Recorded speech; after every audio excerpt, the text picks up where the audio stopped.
Hello friends, welcome to global online Marathi. मी विशाखा. आजच्या सेशनमध्ये आपल्याला महाराष्ट्र सेट परीक्षा 2022 साठी पेपर 2 अर्थशास्त्र युनिट स्टॅटिस्टिक्स अँड इकॉनॉमेट्रिक्स सांख्यिकी आणि अर्थमिती ज्याला म्हणतो आणि टॉपिकचं नाव आहे हायपोथेसिस टेस्टिंग, गृहीतक चाचणी ज्याला आपण म्हणतो. आजचा हा आपला चौथा भाग आहे. 3 भाग आपण ऑलरेडी केलेले आहेत या युनिटवरचे. तर आजच्या सेशनमध्ये देखील आपल्याला क्वेश्चन थ्रू कन्सेप्ट क्लिअर करायचे आहेत या युनिटमधल्या. ठीक आहे, चला तर सुरू करूया आजच्या सेशनला. सेशन सुरू करण्यापूर्वी एक महत्त्वाची सूचना त्या स्टुडंटसाठी जे स्टुडंट्स ही एक्झाम क्रॅक करण्यासाठी खूप प्रयत्न करत आहेत. त्यांच्या प्रयत्नामध्ये आम्ही आणखीन एक संधी त्यांना देत आहोत. ती अशी की आम्ही एक स्पेशल कोर्स लॉन्च करत आहोत MS सेट इकॉनॉमिक्स पेपर 2 साठी. हा कोर्स जॉईन करण्यासाठी तुम्हाला फक्त प्ले स्टोअर वरून ग्लोबल ऑनलाईन नावाचं प्ले स्टोअर वरून ॲप डाउनलोड करायचा आहे, ज्याचा लोगो हा आहे. आणि हा ॲप डाउनलोड केल्यानंतर तुम्हाला स्टोअरवर गेल्यानंतर व्हेरियस कोर्सची लिस्ट तुम्हाला दिसेल, ज्यामध्ये तुम्हाला कुठला कोर्स हवा आहे तो तुम्ही जॉईन करू शकता. त्याची फीस देखील तिथे लिहिलेली आहे. आणि MS सेट इकॉनॉमिक्समध्ये तुम्हाला काय मिळणार आहे कोर्समध्ये, तर complete video lectures, notes, test series, PYQs, previous year question paper किती इम्पॉर्टंट असतात हे आपल्याला माहिती आहे, त्यामुळे तेही आम्ही इन्क्लूड केलेले आहेत. आणि हे पूर्णपणे टार्गेट बेस्ड प्रिपरेशन असणार आहे. शिवाय पेपर 1चं मटेरियल पूर्णपणे पेपर 2 सोबत फ्रीमध्ये मिळणार आहे. म्हणजे कंप्लीट कोर्स जो तुम्हाला ही एक्झाम क्रॅक करण्यासाठी हेल्प करणार आहे, असा कोर्स आम्ही डिझाईन केलेला आहे स्पेशली तुमच्यासाठी, ज्याची फीस आहे 3999 म्हणजे 4000 जवळजवळ. याला 20% डिस्काउंट देऊन आता ह्याची प्राइस जी आहे ती इतकी आहे. 4999 प्राइस आहे. 20% डिस्काउंट देऊन ही तुम्हाला प्राइस मिळणार आहे. ठीक आहे. आणि मेन म्हणजे 31 तारखेनंतर 1 एप्रिल पासून याची फीस 7000 होणार आहे. त्यामुळे आता संधी आहे, कमी प्राइस मध्ये तुम्ही हा कोर्स बाय करू शकता आणि आपल्या प्रिपरेशनला स्टार्ट करू शकता. ठीक आहे. आणखीन एक उपयोग या ॲपचा असा आहे की आपलं सेशन झाल्यानंतर तुम्ही या ठिकाणी इव्हॅल्युएशन टेस्ट देऊ शकता फ्री ऑफ कॉस्ट मध्ये, जे तुम्हाला स्वतःला सेल्फ अनालिसिस साठी उपयोगी येईल. ठीक आहे. एन्क्वायरीसाठी काही क्वेरीज असतील तर तुम्ही या व्हॉट्सअप नंबरवरती मेसेज करू शकता. ठीक आहे. चला स्टार्ट करूयाचं सेशन. ओके, फर्स्ट क्वेश्चन आहे आजचा. Null hypothesis and alternative hypothesis is denoted by. आपल्याला माहिती आहे हायपोथेसिस टेस्टिंग म्हणजे गृहीतक चाचणीमध्ये नल हायपोथेसिस आणि अल्टरनेटिव्ह हायपोथेसिस अशा दोन प्रकारचे हायपोथेसिस मांडले जातात. ठीक आहे. नल हायपोथेसिस मध्ये काय असतं, तर जे आपले हायपोथेसिस असतात, गृहीतक असतात, हे एक्सेप्ट करतो किंवा जे मागच्या प्रमाणे आहे त्याच प्रमाणे असतं आणि अल्टरनेटिव्ह मध्ये चेंज असतो. ठीक आहे. फॉर एक्झाम्पल काय आहे की एक फार्मास्युटिकल कंपनी आहे आणि ती औषधं तयार करते. तर पूर्णपणे सॅम्पल मधून थोडे सॅम्पल्स आपण ह्या पॉप्युलेशन मधून, ठीक आहे, या पॉप्युलेशन मधून सॅम्पल्स निवडतो कुठले लोक हे औषध स्पेसिफिकली वापरतात. तर ते स्पेसिफिकली औषध वापरणारे लोक आणि त्यांनी एखादं नवीन औषध जर तयार केलं तर त्याचं हायपोथेसिस आपल्याला मांडायचं. ते कसं मांडणार आपण, की पूर्वी आपण विचार केला की आधीच्या औषधाला 20% लोक वापरत होते आणि नल हायपोथेसिस मध्ये काय म्हणणार आपण, की आताचं नवीन औषधही 20% लोकच वापरत आहेत. पण अल्टरनेटिव्ह हायपोथेसिस मध्ये काय येणार, की आधीच्या औषधापेक्षा आताचं औषध हे आणखीन चांगलं आहे. ठीक आहे. हे झालं अल्टरनेटिव्ह हायपोथेसिस याशी रिलेटेड. ठीक आहे. हे नल हायपोथेसिस आणि अल्टरनेटिव्ह हायपोथेसिस या दोन्ही मधला फरक आहे किंवा हे दोन अशा प्रकारे मांडले जातात. ऑप्शन्स काय आता, नल हायपोथेसिस, अल्टरनेटिव्ह हायपोथेसिस. सुरुवातीला नल आहे म्हणजे आपल्याला नल सुरुवातीला कसं डिनोट करतात ते सांगायचं आहे आणि दुसरं अल्टरनेटिव्ह कसं आहे ते सेकंडला दाखवायचं. ऑप्शन आहे H0 असं लिहिलेलं आहे, H1 respectively, H1 H0 respectively, alpha beta respectively, none of this. आता यापैकी डिनोट कसं करणार आहे ते आपल्याला सांगायचं आहे. ठीक आहे. आता हे H1 च्या ऐवजी आपण इथे A घेणार आहोत. ठीक आहे. अल्टरनेटिव्हचं असं डिनोट करतात. तर मग करेक्ट आन्सर काय असणार याचा, option A, B, C, D. तुम्ही आन्सर द्या चॅट बॉक्स मध्ये, तुम्हाला काय वाटतं गेस करा.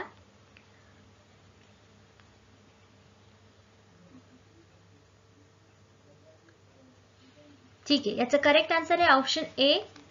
असं डिनोट केलं जातं, हे नल हायपोथेसिस आणि हे अल्टरनेटिव्ह हायपोथेसिस, म्हणून करेक्ट ऑप्शन इथे A आलेला आहे. The null hypothesis is general statement that state that there is no relationship between two phenomena under consideration or there is no association between two groups. An alternative hypothesis is a statement that describes that there is a relationship between two selected variables in a study. ठीक आहे. जसं मी explain केले, null hypothesis कशाला म्हणतात, alternative hypothesis कशाला म्हणतात. आता यामध्ये पण टाइप 1 एरर आणि टाइप 2 एरर अशा प्रकारचे हायपोथेसिस मध्ये एरर्स येतात. ठीक आहे, आता हे एरर्स आपल्याला पुढे जो क्वेश्चन येईल त्याच्यामध्ये बघायचंच आहे, पण आता तुम्हाला नल हायपोथेसिस आणि अल्टरनेटिव्ह हायपोथेसिस समजलंय. ठीक आहे, नेक्स्ट क्वेश्चन आहे the dash dash is a set of value for testing static for which the null hypothesis is rejected in hypothesis test. आता याला काय म्हणतात की जेव्हा नल हायपोथेसिस आपण रिजेक्ट करतो त्या हायपोथेसिस टेस्टला काय म्हणतात. ऑप्शन आहे क्रिटिकल रिजन, रिजेक्शन रिजन आणि either A or either B. Option none of this. आता याचं करेक्ट आन्सर जे आहे ते क्वेश्चन मध्येच आपल्याला दडलेलं आहे. ठीक आहे, rejected hypothesis, null hypothesis is rejected. मग त्याला काय म्हणतात, ऑप्शन्स सांगितलेले आहेत मी, तुम्ही प्रयत्न करा याचा करेक्ट आन्सर देण्याचा.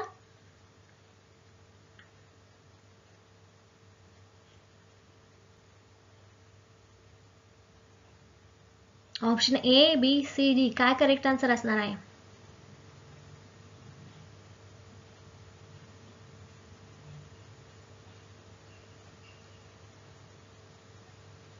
गेस करा. ठीक आहे, याचं करेक्ट आन्सर आहे ऑप्शन सी. त्याला क्रिटिकल रिजन पण म्हणू शकतात किंवा रिजेक्शन रिजन पण म्हणू शकतात, कारण नल हायपोथेसिस काय केलेला आहे, रिजेक्ट केलेला आहे. म्हणून इथे आपण हे दोन्हीही म्हणू शकतो, म्हणजे आयदर क्रिटिकल रिजन म्हणू शकतो किंवा रिजेक्शन रिजन असं दोन्हीपैकी म्हणू शकतो. सिंपल क्वेश्चन होता, क्वेश्चन मध्येच आपला आन्सर देखील दडलं होतं. ठीक आहे, critical region also known as rejection region, हेच त्याचं रिजन आहे. म्हणून आपल्याला करेक्ट आन्सर काय मिळालं होतं, ऑप्शन ए आणि बी दोन्ही. ठीक आहे, is a set of values for the test static for which the null hypothesis is rejected. जेव्हा नल हायपोथेसिस हे रिजेक्ट केलं जातं त्यावेळेला आपण क्रिटिकल रिजन किंवा रिजेक्शन रिजन मध्ये असतो. If the observe test static is in critical region then we reject the null hypothesis and accept the alternative hypothesis. Critical region मध्ये काय होतं, आपण नल हायपोथेसिस जे आहे ते एक्सेप्ट करतो आणि अल्टरनेटिव्ह हायपोथेसिस जे आहे ते कसं करतो, सॉरी नल हायपोथेसिस रिजेक्ट करतो आणि अल्टरनेटिव्ह हायपोथेसिस एक्सेप्ट करतो. ही सिच्युएशन कधी असते, जेव्हा स्टॅटिक टेस्ट आपण क्रिटिकल रिजन मध्ये बघतो. ठीक आहे, नेक्स्ट क्वेश्चन आहे not rejecting null hypothesis when it is in fact false is. आता इथे एरर आले बरं का. ठीक आहे, आपण बघूया.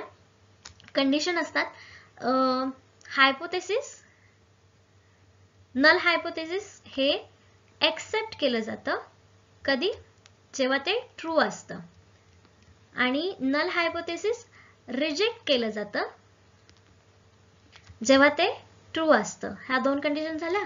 त्याच्यानंतर आहे नल हायपोथेसिस एक्सेप्ट केलं जातं जेव्हा ते फॉल्स असतं आणि नल हायपोथेसिस रिजेक्ट केलं जातं जेव्हा ते फॉल्स असतं. ठीक आहे, आता नल हायपोथेसिस एक्सेप्ट केलं जातं ट्रू, तेव्हा हे कसं झालं, हे वाक्य बरोबर आहे किंवा हे जे कंडिशन आहे ती बरोबर आहे. नंतर नल हायपोथेसिस रिजेक्ट केलं जातं जेव्हा ते चुकीचं असतं. हे दोन जे ऑप्शन्स आहेत ते करेक्ट असू शकतात, पण जेव्हा नल हायपोथेसिस खरं आहे पण तरी पण आपण त्याला रिजेक्ट करतो, हा झाला आपला टाइप 1 एरर. ठीक आहे, आणि दुसरं काय, जेव्हा नल हायपोथेसिस एक्सेप्ट करतो जेव्हा ते चुकीचं असतं तरी सुद्धा, मग हे काय झालं, टाइप 2 एरर. तर हे समजलंय, टाइप 1 एरर टाइप 2 एरर कधी येतो. ठीक आहे, मग आता इथे आपल्याला एक कंडिशन दिलेलं आहे, not rejecting null hypothesis when it is in fact false, म्हणजे रिजेक्ट करतो जेव्हा ते फॉल्स असतं, म्हणजे आपली चौथी कंडिशन आहे. मग हे कसं असणार आहे, करेक्ट आन्सर याचं काय येणार आहे ऑप्शन आपला, याचं करेक्ट आन्सर असणार आहे option B type 2 error.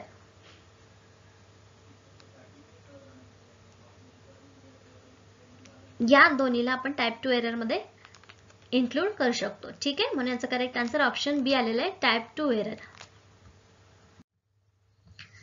In statistic, a type 1 error means rejecting null hypothesis. One error means rejecting null hypothesis when it's actually true.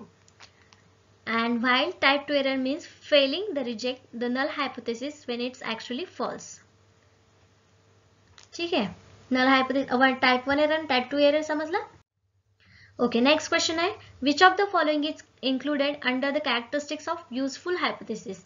Useful hypothesis आपल्याला कुठले कॅरेक्टर जर दिसले तर आपण ते युजफुल म्हणू शकतो. ऑप्शन्स आहेत, क्लॅरिटी असली पाहिजे त्याच्यामध्ये, एम्पेरिसिझम म्हणजे अनुभववाद किंवा एक काय म्हणतो आपण त्याला स्वतः त्याच्यामध्ये अनुभव घेतलेला, एक्सपिरियन्स घेतलेला असला पाहिजे, त्याला एम्पिरिसिझम म्हणतात. त्याच्यानंतर स्पेसिफिसिटी म्हणजे विशिष्टता असणे. तर या आणि डी ऑप्शन आहे ऑल ऑफ दिस. तर या करेक्ट ऑप्शन मध्ये याच्यातलं कुठलं असणार आहे जे कॅरेक्टरिस्टिक्स दाखवेल आपल्याला युजफुल म्हणजे उपयुक्त हायपोथेसिसचं. ठीक आहे, उपयुक्त गृहीतकाचं. Option A B C D काय असेल करेक्ट आन्सर याचं? गेस करू शकता तुम्ही option A B C D.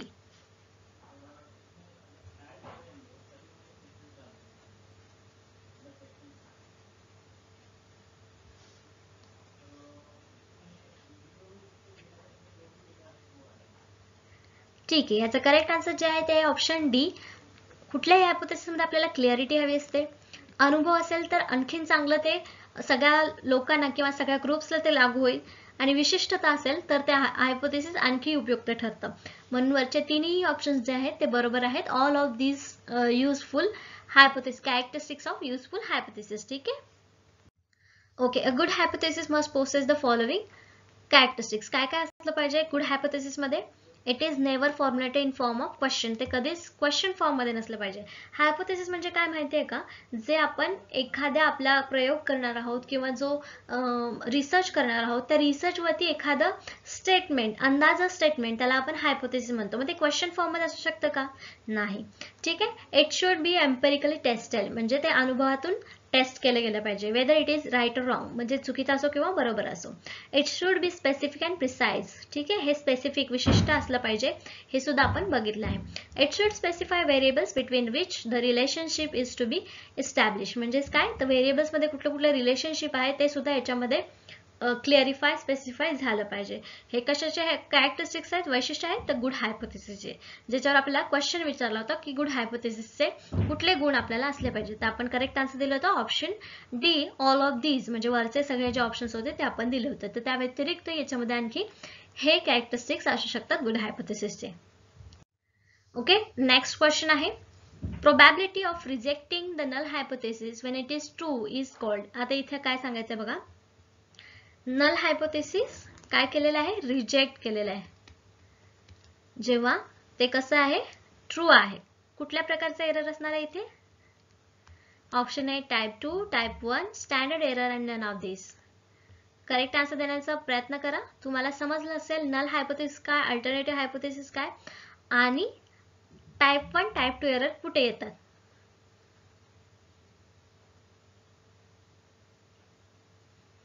Try करा, गेस करा. आणि हे आन्सर्स तुम्ही दिल्यानंतर शेवटी मला तुमचा स्कोर सांगा. 10 आउट ऑफ किती मार्क्स तुम्ही मिळवलेले आहेत. ठीक आहे, भलेही 2 असो 1 असो काहीही हरकत नाही, त्याच्यावरच आपली प्रगती होणार आहे. ठीक आहे, मी सांगते याचं करेक्ट आन्सर जे आहे ते ऑप्शन 1 आहे. बघितलं होतं ना आपण, जेव्हा नल हायपोथेसिस एक्सेप्ट केलं जातं ट्रू असताना ते करेक्ट असतं, पण जेव्हा रिजेक्ट केलं जातं ट्रू असताना तेव्हा ते टाइप 1 एरर असतं. म्हणून इथं करेक्ट ऑप्शन आपलं बी आलेलं आहे. टाइप 1 प्रकारचा एरर इथे आपल्याला दिसतो. For example, let's look at the trial of the accused criminal. ठीक आहे, the null hypothesis is the person is innocent while the alternative is guilty. म्हणजे एक पर्सन जो आहे तो इनोसंट आहे, हे झालं आपला नल हायपोथेसिस. ठीक आहे, नल हायपोथेसिस असं म्हणून. आणि अल्टरनेटिव्ह हायपोथेसिस त्यांनी काय केलंय की तो व्यक्ती जो आहे तो गिल्टी आहे.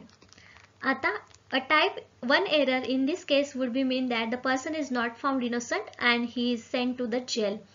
आणि काय झालं मग दुसरा हायपोथेसिस आपल्याला काय मिळाला की जो पर्सन आहे तो गिल्टी, इनोसंट नाहीये, तर तो जेलमध्ये गेलाय. म्हणजेच काय झालं, अल्टरनेटिव्ह ट्रू झाला आणि नल हायपोथेसिस जे आहे ते रिजेक्ट झालं.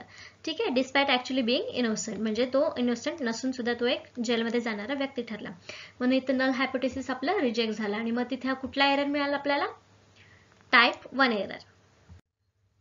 नेक्स्ट क्वेश्चन आहे in dash dash a hypothesis should be explained all sufficient facts needed to be understand the problem.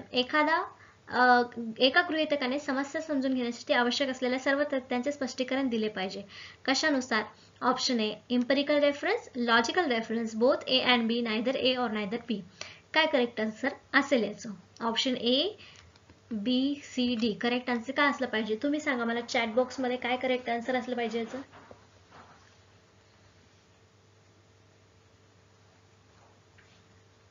येऊ देत तुमच्याकडून आन्सर्स.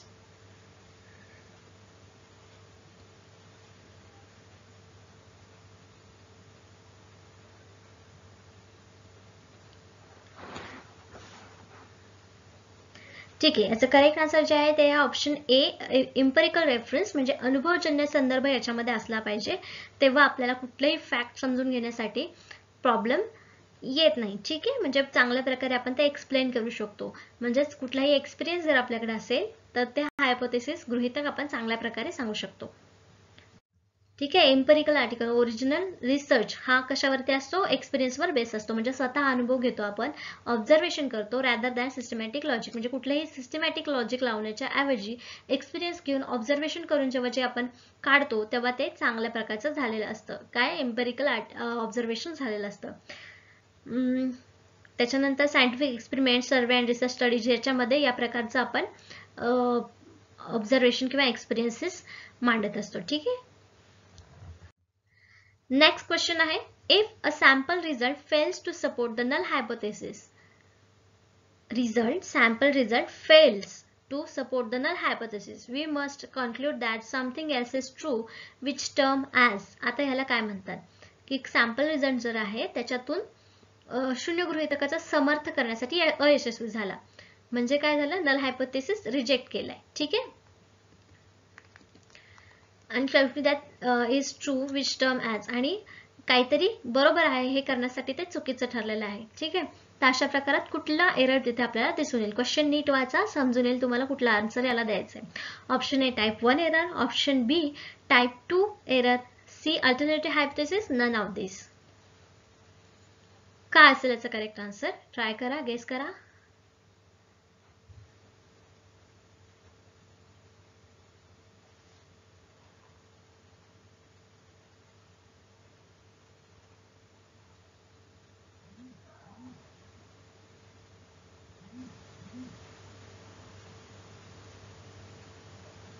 ठीक आहे, याचं करेक्ट जे आन्सर आहे ते आहे ऑप्शन सी, अल्टरनेटिव्ह हायपोथेसिस. म्हणजेच काय, नल हायपोथेसिस रिजेक्ट केलेलं आहे आपण, आणि दुसरं म्हणजे ते त्याच्याबद्दलचं दुसरं स्टेटमेंट जे आहे ते आपण पास केलेलं आहे, म्हणजे फेल्सच्या अपोजिट एक्सेप्ट केलेलं आहे. ठीक आहे, म्हणून त्याला आपण अल्टरनेटिव्ह हायपोथेसिस असं म्हणतो. The alternative hypothesis is just alternative to the null, म्हणजे नल हायपोथेसिसला हे अल्टरनेटिव्ह आहे म्हणून त्याला आपण अल्टरनेटिव्ह हायपोथेसिस असं म्हणतो. If the null is I'm going to win up to $1,000, then your alternate is I'm going to win $1,000 or more, म्हणजे हे करू शकतो किंवा याच्यापेक्षा अधिक करू शकतो, हे अल्टरनेटिव्ह आहे, पण हे तर करणारच आहे, हे आपलं नल हायपोथेसिस आहे. ठीक आहे, basically you are looking at whether there is enough change with the alternative hypothesis to be able to reject the null hypothesis. म्हणजे कसं, नल हायपोथेसिस काय होतं आपलं, मगाशी जे औषध आहे ते पहिल्यापेक्षाच 20% लोक वापरणार आहेत, आणि मग अल्टरनेटिव्ह ह्याला काय दिलेलं आहे की जे नवीन औषध आपण निर्माण केलेलं आहे ते औषध जास्त प्रमाणावर लोक वापरतील कारण ते त्याच्यापेक्षा चांगलं आहे. हे झालं आपला अल्टरनेटिव्ह हायपोथेसिस. ठीक आहे, आता नेक्स्ट क्वेश्चन आहे, null hypothesis is always dash dash while alternative hypothesis gives a and dash dash value. आता इथे करेक्ट आन्सर काय असणार आहे, option A specific, approximate, specific different, approximate and specific, option D none of the above. काय correct answer असेल याचं, एक एक स्टेटमेंट किंवा एक एक शब्द जे आहे तिथं ठेवून बघा तुम्ही. The null hypothesis is always specific, whether alternative hypothesis gives an approximate value, की null hypothesis are always specific or alternative hypothesis gives different value, approximate and नंतर specific, की none of this. Correct answer काय असेल, try करा.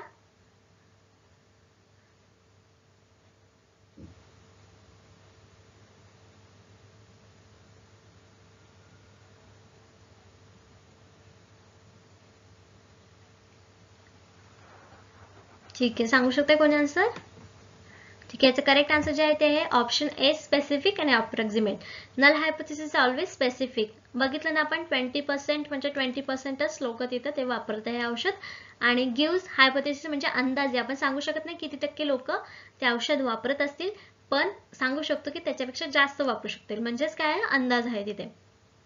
Approximate value आपण तिथे सांगू शकतो. म्हणून करेक्ट ऑप्शन आहे ऑप्शन ए. ठीक आहे, विशिष्ट अंदाजे. The null hypothesis is what the researcher tries to disprove, whereas alternative hypothesis is what the researchers want to prove. म्हणजेच अल्टरनेटिव्ह हायपोथेसिस जे आहे ते रिसर्चरला प्रूव्ह करायचं असतं, त्याच्यासाठी नल हायपोथेसिस आपल्याला मांडावं लागतं. A null hypothesis represents no observe effect, whereas the alternative hypothesis reflects some observed effect. ठीक आहे. Okay, next question आहे, when the population mean is either lower or higher than some hypothesized value, that dash is considered to be appropriate. आता काय आहे, जे population मीन आहे, जे sample आपण निवडलेलं आहे त्याचं मीन जे आहे ते कसं येणार आहे, जे आपण व्हॅल्यू हायपोथाइज केलेले आहे म्हणजे गृहीत धरलेले आहे त्याच्यापेक्षा कमी येऊ शकते किंवा जास्त येऊ शकते. मग अशा वेळेला आपल्याला कुठली टेस्ट लागू होईल किंवा कन्सिडर केली जाईल. Option A 1 tail test, B 2 tail test. ठीक आहे. Option C both A and B, none of this. Correct answer काय असेल, तुम्हाला काय वाटतं करेक्ट आन्सर काय असायला पाहिजे याचं?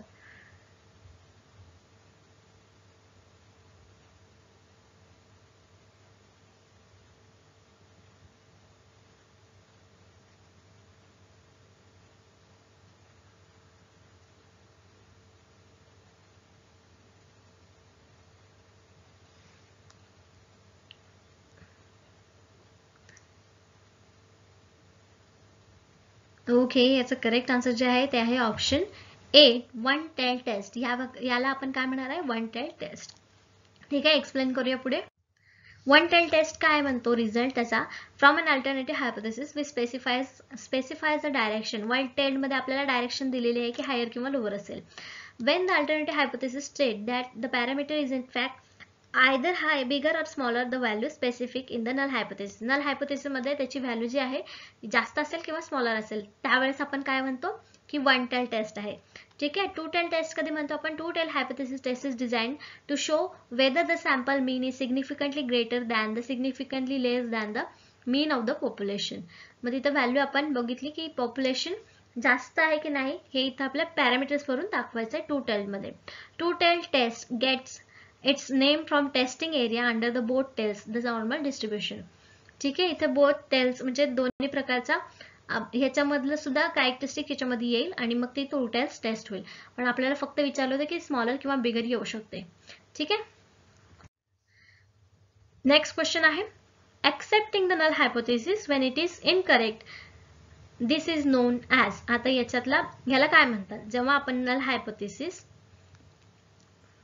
हायपोथेसिस जे आहे ते एक्सेप्ट करतो, कधी, जेव्हा ते इनकरेक्ट असते. म्हणजे इथे आपल्याला काय मिळणार आहे, टाइप 1 एरर मिळणार आहे, बरोबर.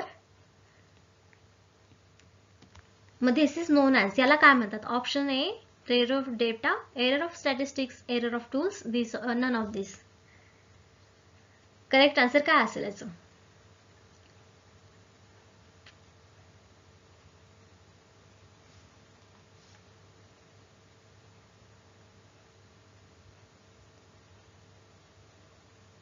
ठीक आहे. याचं करेक्ट आन्सर जे आहे ते आहे option B, error of statistics. स्टॅटिस्टिक्सचाच अभ्यास करतो ना आपण, हायपोथेसिस कशात म्हणतात, स्टॅटिस्टिक्स मध्ये. म्हणून हा एरर जो आहे तो स्टॅटिस्टिक्सचा आहे. हे हायपोथेसिस मधले जे एरर आपल्याला दाखवतात ते एरर ऑफ स्टॅटिस्टिक्सच येणार आहे. ठीक आहे. In simple words, a statistics error is the difference between a measure value and actual value of the collected data. ठीक है. If the error value is more significant, then the data will be considered as less reliable. जर तो data जो आहे तो आपल्याला more significant असेल, जास्तीत जास्त एरर दाखवत असेल, तर data will be considered as less reliable. म्हणजे जर जास्त एरर तर त्याचा विश्वासार्हता कशी असणार आहे, कमी असणार आहे. म्हणून कमी एरर तेवढा तो जास्त रिलायबल असेल आपला डेटा. ठीक आहे. म्हणजे हा एरर कशातला आहे, स्टॅटिस्टिक मधला आहे. समजलं? ठीक आहे. आजच्या सेशन मध्ये आपण 10 कन्सेप्ट आपण बघितलेले आहेत जे होते हायपोथेसिस टेस्टिंग वरच्या रिलेटेड. ठीक आहे. होप या कन्सेप्ट तुम्हाला समजल्या असतील. तुमचा स्कोर जो आलेला आहे क्वेश्चन देऊन, तर तो स्कोर मला चॅट बॉक्स मध्ये सांगा किंवा कमेंट बॉक्स मध्ये सांगा.